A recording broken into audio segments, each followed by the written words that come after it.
Todavia, cada espírito constrói a habitação que lhe é própria. O doador dos infinitos bens espalha valores ilimitados na criação. Contudo, cada um de nós outros deverá criar valores que nos sejam inerentes à personalidade. A natureza maternal, rica de bênçãos em toda parte, constitui a representação do patrimônio imensurável do poder divino. E em todo lugar onde exista alguém, aí palpita a vontade igualmente criadora do homem, que é o herdeiro de Deus. O pai levanta fundamentos e estabelece leis. Os filhos contribuem na construção das obras e operam interferências. É compreensível, portanto, que empenhemos todo o cuidado em nosso esforço individualista, nas edificações do mundo, convictos de que responderemos pela nossa atuação pessoal em todos os quadros da vida. Colaboraremos no bem com o entusiasmo de quem reconhece a utilidade da própria ação nos círculos do serviço, mas sem paixões destruidoras que nos amarrem às ilhas do isolacionismo. Apresentemos nosso trabalho ao Senhor diariamente e peçamos a Ele destrua as particularidades em desacordo com os seus propósitos soberanos e justos, rogando-lhe visão e entendimento. Seremos compelidos a formar o campo mental de nós mesmos, a erguer a casa de nossa elevação e a construir o santuário que nos seja próprio. No desdobramento desse serviço, porém, jamais nos esqueçamos de que todos os patrimônios da vida pertencem a Deus. Então, meus queridos, depois dessa leitura, convido aqueles que quiserem, puderem, vamos fechar os nossos olhos, respirar profundamente e reconhecermos em nós e no ambiente que nos rodeia, nosso Pai, que se manifesta na natureza, nas árvores, nos pássaros, na brisa, se manifesta na nossa respiração, na batida dos nossos corações.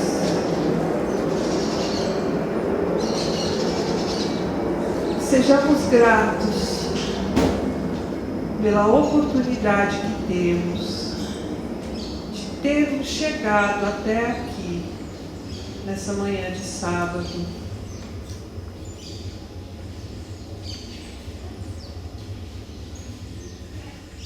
Na certeza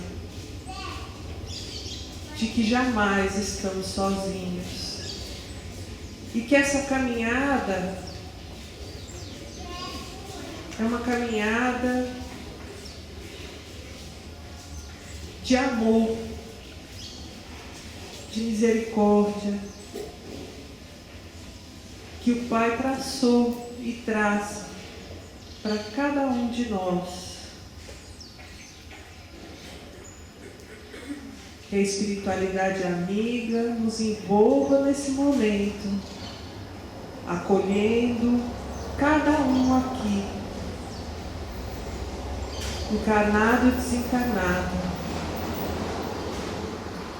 E que essa energia amorosa que nos envolve nesse momento seja estendida para as nossas casas, para os nossos familiares, e para aqueles vinculados a nós de alguma forma, tanto por amor como por compromisso. Pedimos à espiritualidade amiga que preparou com muito carinho essa casa nessa manhã para receber a cada um proteção, a serenidade nos corações, para que possamos aprender um pouco mais sobre essa boa nova que nosso irmão Jesus trouxe para nós há mais de 2000 anos. E assim, é com muita alegria nos nossos corações que damos por iniciados os trabalhos de hoje, dizendo graças a Deus e graças a Jesus. Vamos lá, né, meus queridos? Vou passar a palavra aqui para o Sérgio.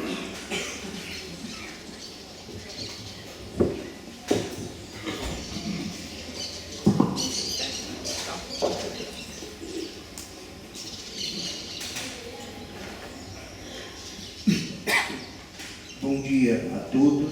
Bom dia. Jesus nos abençoe.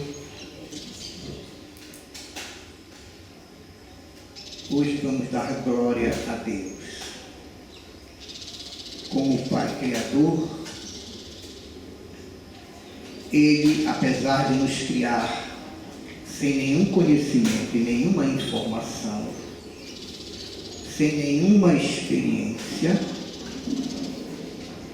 determinou que nos tornemos anjos. O próprio Cristo declarou em João: vós sois como deuses. Podeis fazer tudo o que eu tenho feito e muito mais. Qual é a diferença conosco? Jesus já havia desenvolvido no seu espírito essa potencialidade de Deus. E nós ainda estamos aprendendo a desenvolver. Mas se Deus tivesse nos criado e nos dado apenas uma vez a oportunidade de nascer e morrer, nenhum de nós alcançaria a angelitude, a felicidade, a vida celeste, a alegria constante e profunda. Ninguém conseguiria. Entretanto, Deus é amor, como escreve João em suas cartas. E por amor, Ele nos concedeu a lei da reencarnação. O que diz essa lei? Diz que o espírito que ainda não conseguiu se purificar poderá mergulhar na carne para viver outra vida tantas vezes quantas forem necessárias até que ele se purifique. Isso é amor. E é uma grande notícia para nós, que estamos no meio, mais ou menos, do caminho. Já nos libertamos de muita crueldade, maldade, ganância, ambição, egoísmo, mas ainda nos falta muito amor, caridade, perdão, tolerância, fraternidade para com os nossos irmãos. Hoje a nossa reflexão desta manhã, do livro da Esperança, é justamente a possibilidade, a realidade de nascermos, vivermos, desencarnarmos, prepararmos-nos de novo, nascermos de novo, vivermos de novo na Terra, desencarnados, e assim sucessivamente, até que nos purifiquemos. Quem sabe aproveitar, mesmo no sufoco, consegue nessas vidas sucessivas ter alegrias, reencontros maravilhosos, abraços bem apertados, sorrisos, matar a saudade de quem gosta. Quem sabe aproveitar, não ficar só sofrendo, lutando e chorando, como gostam de dizer nossos irmãos cristãos, vivendo e chorando neste vale de lágrimas. Cadê as lágrimas? Olha aqui em volta de vocês a natureza vibrante, pujante, comprovando a genialidade de Deus, o seu amor. Vamos aproveitar. E será que Jesus falou sobre essa lei de Deus? Falou. Vamos lembrar duas oportunidades. Uma no Evangelho segundo Mateus. Jesus era o Messias, palavra que significa o enviado, o ungido de Deus, o escolhido. Os judeus tinham nas profecias que antes que o Messias viesse trazer a mensagem da salvação, o profeta Elias voltaria para ser o seu precursor. Está nas profecias bíblicas, no Antigo Testamento.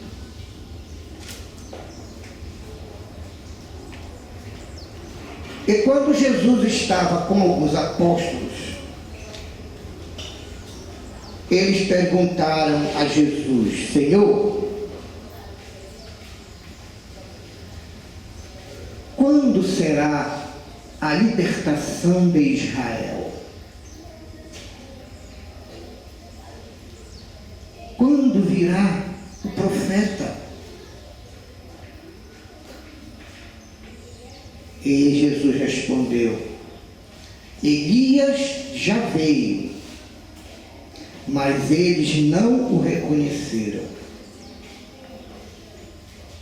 E aí Mateus escreve: e eles entenderam que Jesus falava de João Batista. Mais tarde, passando perto de João Batista, que estava sendo preso, Jesus chamou os discípulos e apóstolos e disse: Ele, em verdade eu vos digo, ele é o Elias que haveria de vir. Elias viveu no século VII, antes de Jesus. João Batista era apenas 6 meses mais velho do que ele. Como poderia Elias voltar como João Batista, a não ser pela lei da reencarnação? É o Elias que voltou, mas agora se chama João Batista. Mais tarde, um sacerdote judeu muito culto, muito sábio, chamado Nicodemos, conseguiu marcar uma entrevista com Jesus.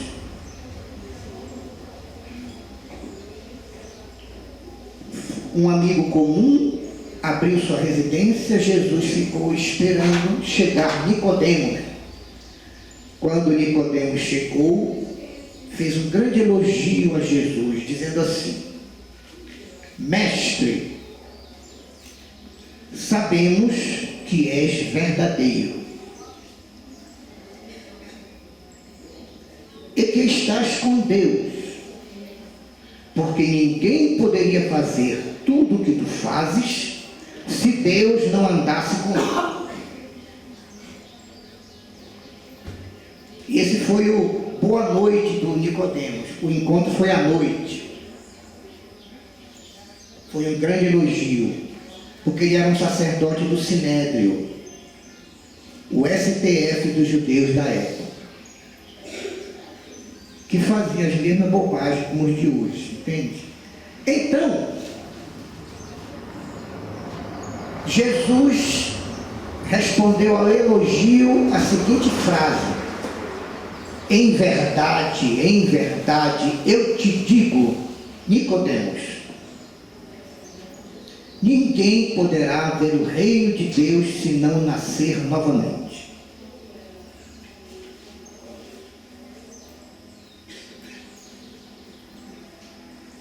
Nicodemos entendeu que era a volta da alma para nascer de novo na terra.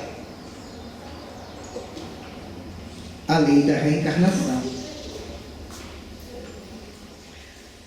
A doutrina espírita, complementando o Evangelho de Jesus, estuda em O Livro dos Espíritos, questão 222, é um mini-livro dentro do Livro dos Espíritos, a pluralidade das existências. E o Evangelho segundo o Espiritismo, no capítulo 4, cujo título é Nascer de Novo. Lá está escrito assim: a reencarnação é a volta da alma ou do espírito à vida corpórea, mas em outro corpo especialmente formado para ele e que nada tem em comum com o antigo. Isso permite que o espírito passeie por todas as raças, etnias, culturas, possa ser árabe em uma encarnação, judeu numa outra, brasileiro numa outra, português na outra, e assim vá enriquecendo de experiências e conhecimento cada existência do seu espírito, que é único, mas na vida material, que são múltiplas, indeterminadas.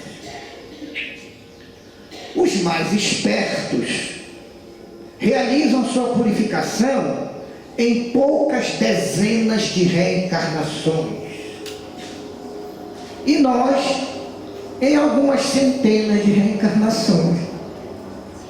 Mas um dia todos nós seremos anjos, espíritos puros. No mundo, na Terra, o homem reina no planeta. É o ser inteligente que domina a natureza, o reino dos animais, o reino mineral.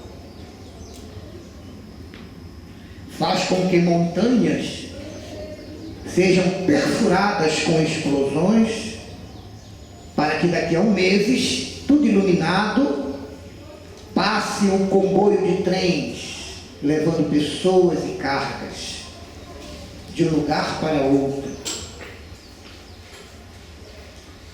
Faz com que o oceano seja anulado na sua pressão, a pressão submarina, que é altíssima, e constrói túneis por baixo do leito do oceano.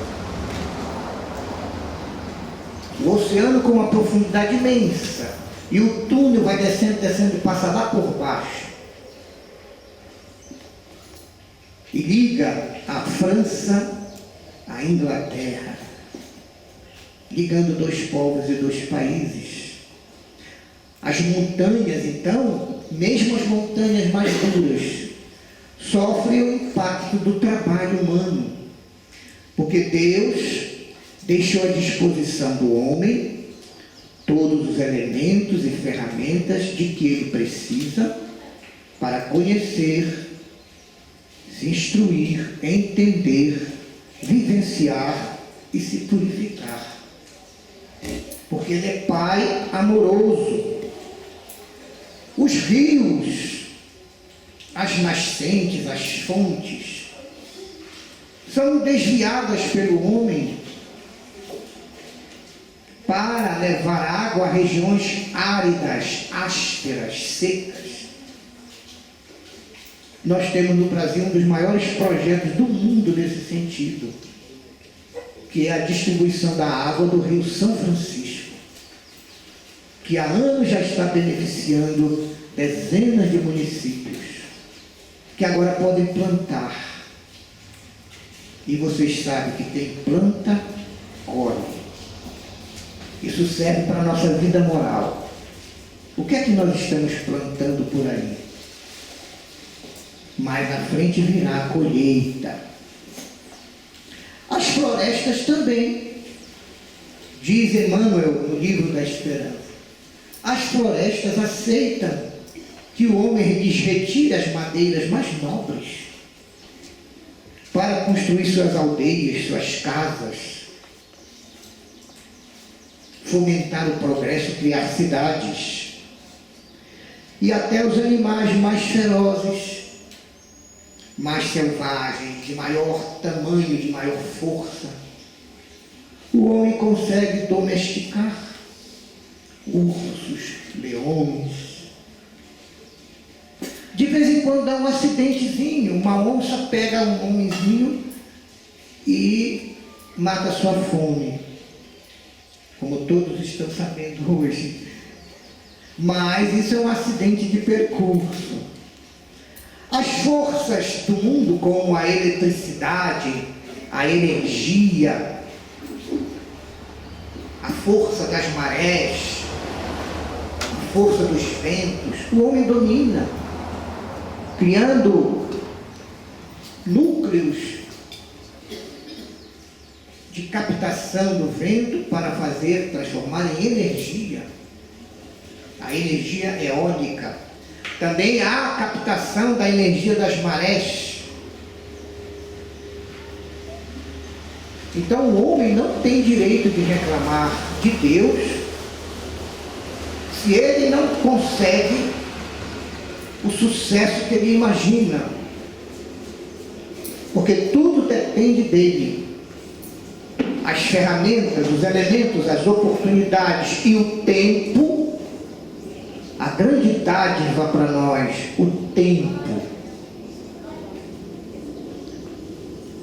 proporcionam que quem queira conquistar algo, faça um curso, estude, se inscreva, faça o concurso público, passe, faça o vestibular, torne-se médico, engenheiro, arquiteto, advogado ou bacharel em direito,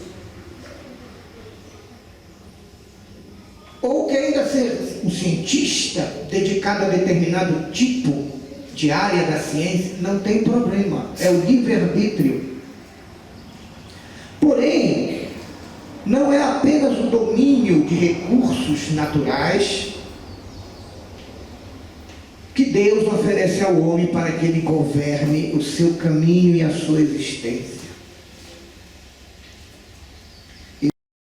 Existem também as relações humanas, os agrupamentos.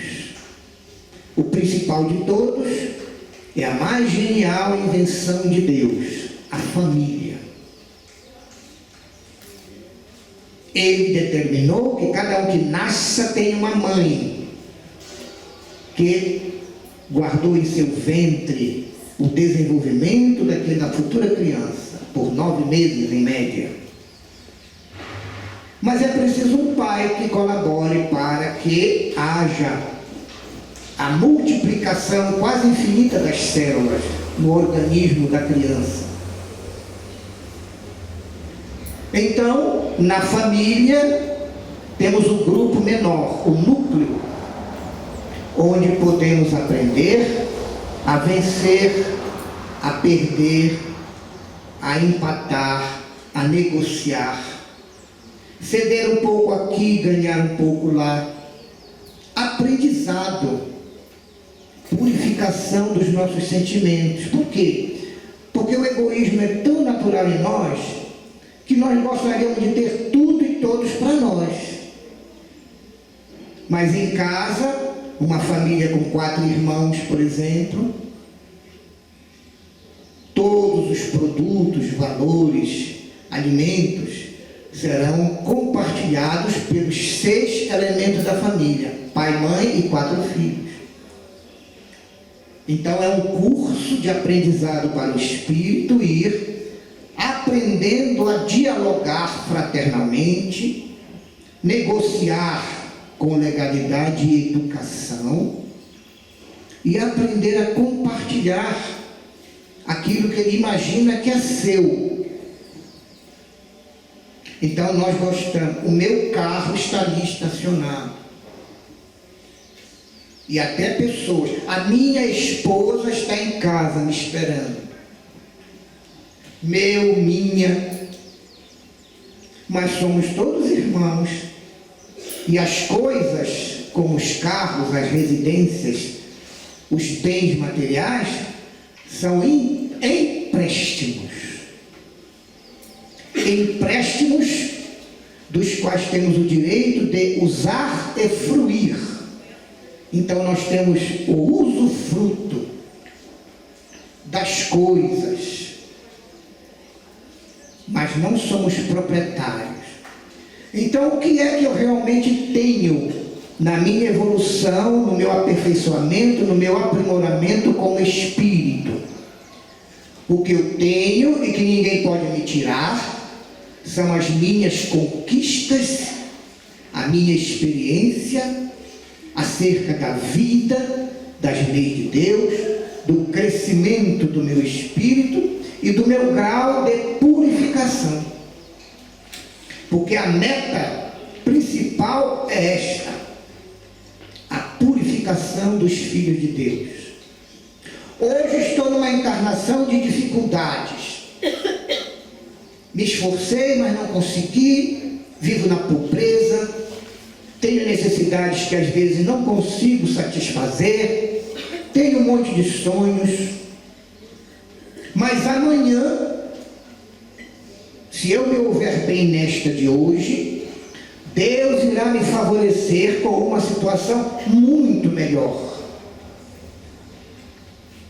aguardando o meu esforço pessoal para conquistá-lo.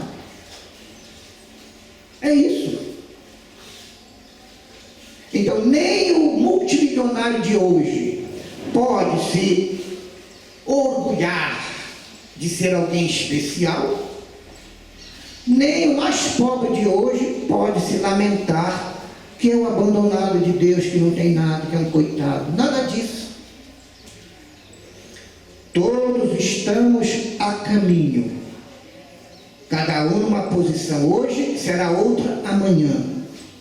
Mas os que estão hoje em dificuldades, em limitações, diz a justiça divina que ontem, em outros lugares, em outras posições de comando e com muitos patrimônios em suas mãos, não soubemos trabalhar com isso em favor do mundo, das pessoas e de Deus.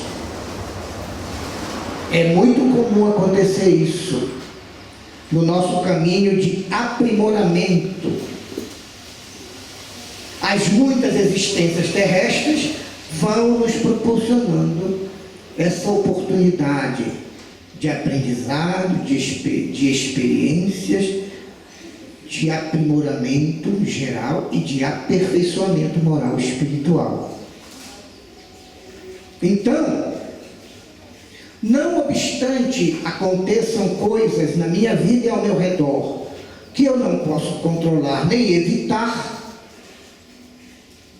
eu continuo prosseguindo para atingir o alvo, como escreveu Paulo de Tarso. Prossigo para o alvo. O nosso alvo é a melhoria, a conclusão de uma existência em uma condição moral e espiritual muito melhor do que estávamos no dia em que nascemos, em que saímos do ventre de nossa mãe. É simples o objetivo. Precisamos então fazer o quê? Valorizar mais o dia a dia, as oportunidades, o caminho. Todos caminhamos, mas em que caminho nós estamos caminhando? Existe então um caminho padrão, um caminho modelo? Existe. Para os espíritas está na questão 625 do Livro dos Espíritos, quando Kardec pergunta: aos espíritos instrutores de Deus: qual o ser mais perfeito que Deus tem oferecido aos homens para que a eles sirva de guia e de modelo? Essa é a pergunta 625.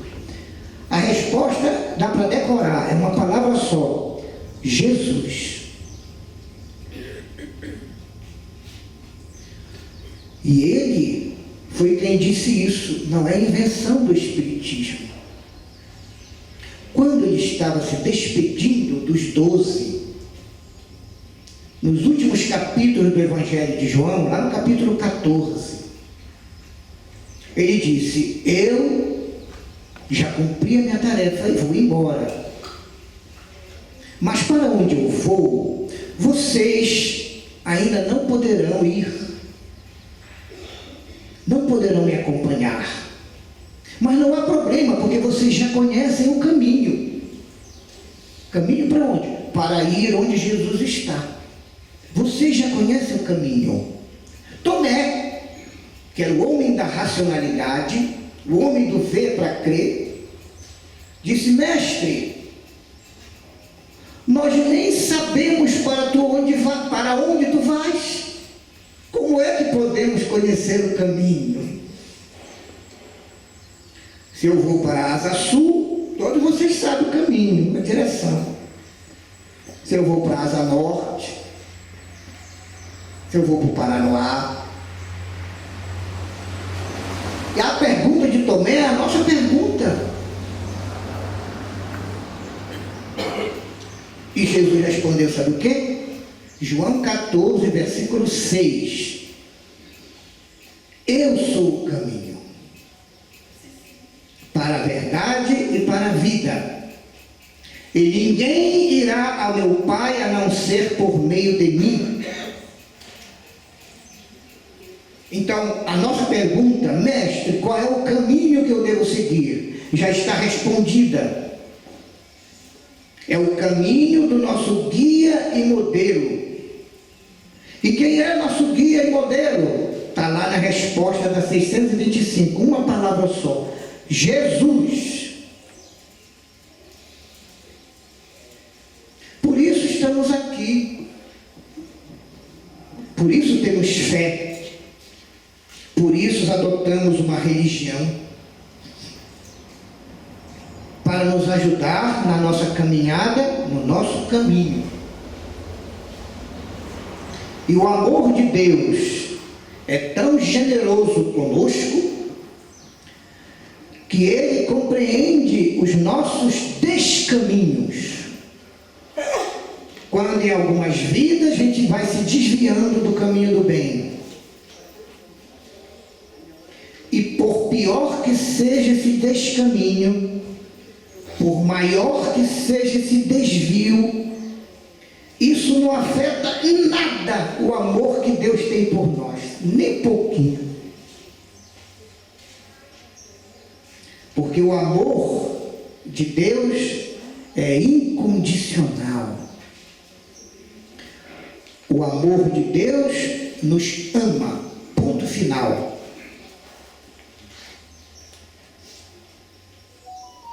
Ou como escreveu, se não me engano, Mário de Andrade, o grande poeta: amar, verbo intransitivo.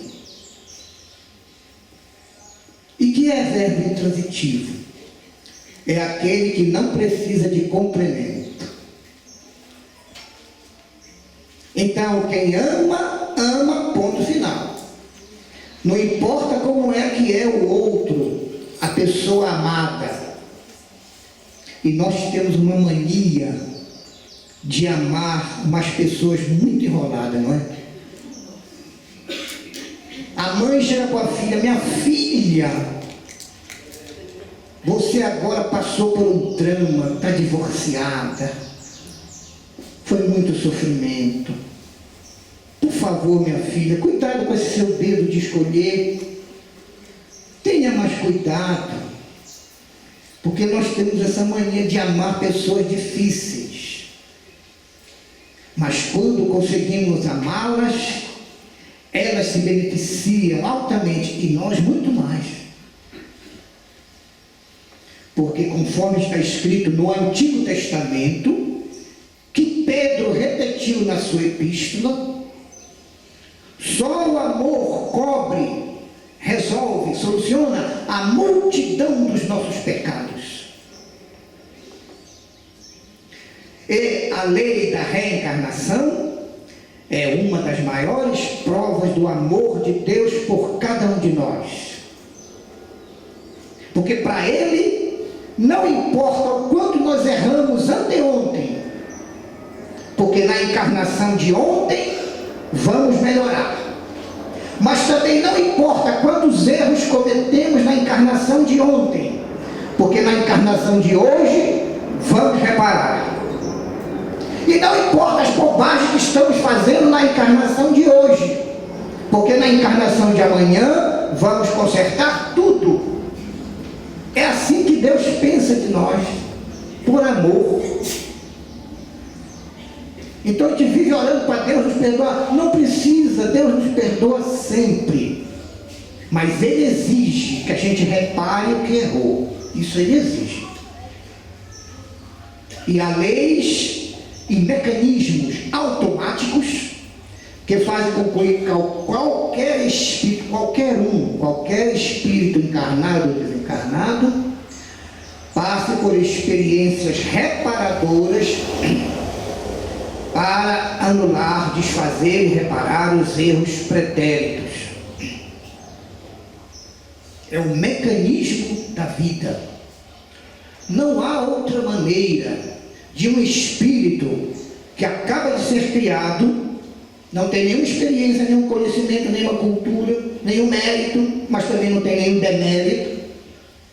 Não há nenhuma condição de ele, em apenas uma vida, de que seja de 80, 90 anos aqui na Terra, ele consiga se purificar.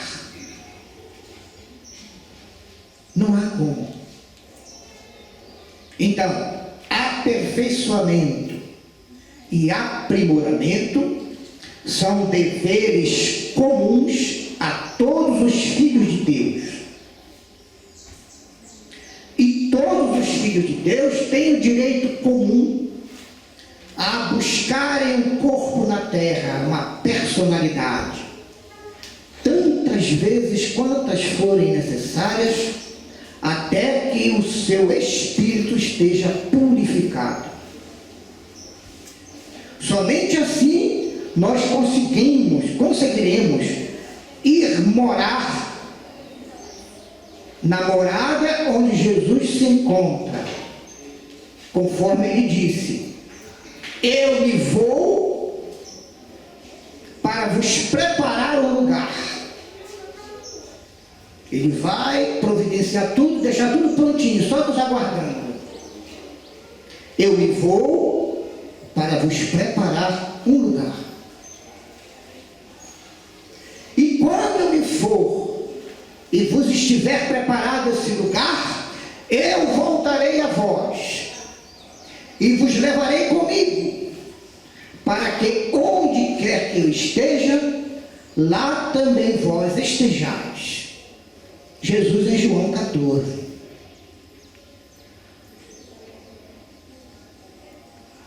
Promessa. Eu nunca vi Jesus descumprir uma promessa. Impossível. Então, qual é o elemento que separa este momento da nossa união com Cristo na morada celeste e o dia de hoje, esta manhã em que aqui estamos? Qual é o elemento que nos separa disso? O tempo. Daqui a alguns séculos nós chegaremos lá.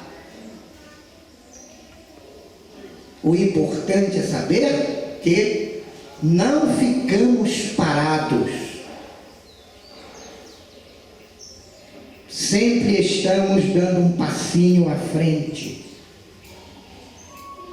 E se tivermos um pouquinho mais de atenção para o nosso dia a dia, no relacionamento em casa, no local do trabalho, no templo religioso da religião que frequentamos, se tivermos um pouquinho mais de cuidado, nós iremos aproveitar muito cada dia de nossa atual existência, para que na outra, quando voltarmos à Terra, estejamos muito mais alegres, felizes, satisfeitos e cheios de paz no coração e na consciência. Como é que vem a paz ao coração e à consciência? Pelo dever cumprido com alegria. A lei das reencarnações é uma das maiores bênçãos que conhecemos do amor divino. Aproveitemos e iniciar um fim de semana, numa manhã de sábado,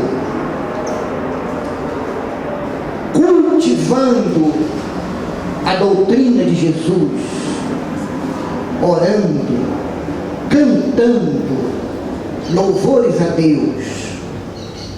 É a melhor maneira de iniciarmos o nosso fim de semana. Então eu me congratulo com a direção desta instituição por manter por tantos anos este trabalho e esta oportunidade de alegria que temos. E me congratulo com cada um de vocês por estarem aqui. E a cada um de coração eu agradeço. E todos juntos vamos olhar para os céus e dizer: muito obrigado, Senhor. Graças a Deus e graças a Jesus. Um bom dia a todos.